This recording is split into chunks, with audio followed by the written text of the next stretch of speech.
De retour dans mon cadre habituel à Tokyo, entre 2 audiences au tribunal de Nara où je suis jusqu'au mois de janvier 2026, le procès de l'assassin présumé de l'ex-premier ministre Shinzo Abe, dont je vous parlerai peut-être.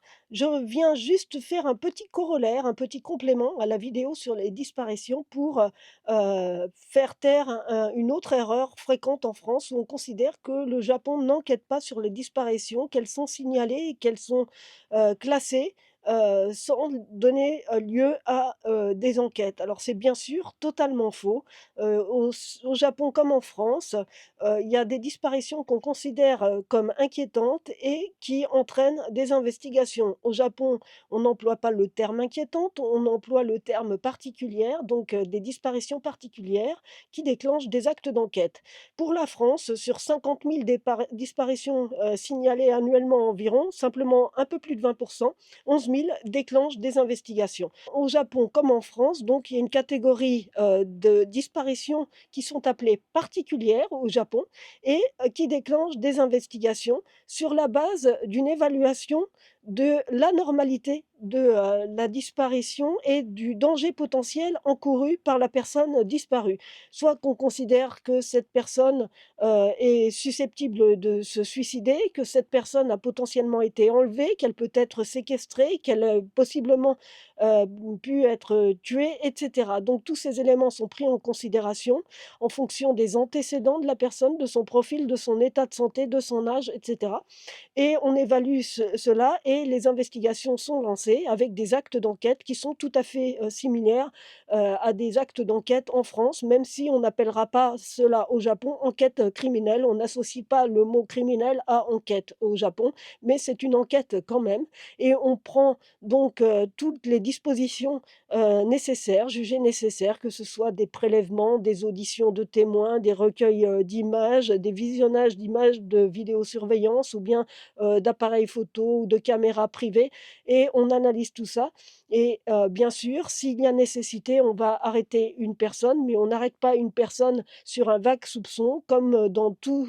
état de droit. L'arrestation, la privation de liberté d'une personne est déclenchée à partir du moment où on a des éléments, concordants, convaincants à faire valoir auprès d'un magistrat qui va émettre un mandat d'arrêt.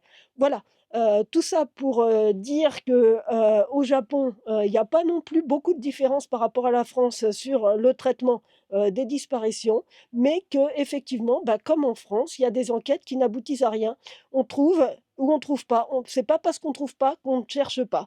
Donc, considérer qu'il n'y a pas d'enquête au Japon sur la base du fait qu'on n'a pas résolu, certaines affaires, c'est, ignorer la réalité du système japonais. Certains vont me dire: «Ah mais vous venez là pour défendre la police japonaise». Alors croyez-moi, j'ai pas du tout l'image au Japon de quelqu'un qui défendrait, la police, ni le système judiciaire japonais. Si vous lisez mes livres, vous allez voir que c'est même tout le contraire.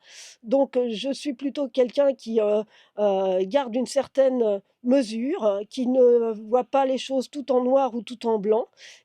Donc, me concernant, j'ai aucune raison de défendre la police japonaise, hein. J'ai plutôt eu, tendance très souvent à la critiquer pour, des affaires, dont j'ai, eu connaissance, que sur lesquelles j'ai pu travailler, des affaires très médiatisées. Par exemple, je pense au cas de Iwao Hakamata, hein, qui lui, pour le coup, a été, arrêté comme ça, sur de, vagues soupçons, et puis les preuves ont été fabriquées derrière par la police. Donc il y a pas de quoi féliciter ni vouloir défendre la police à tous les coups au Japon.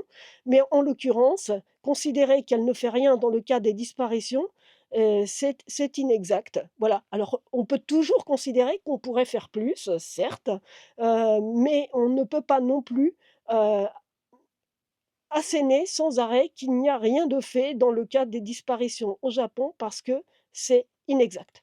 J'arrête là pour les disparitions. J'espère que je n'aurai plus à revenir, sur le sujet et que surtout je pourrai traiter de, thèmes un peu plus heureux, dans les prochaines semaines si j'ai le temps. À bientôt.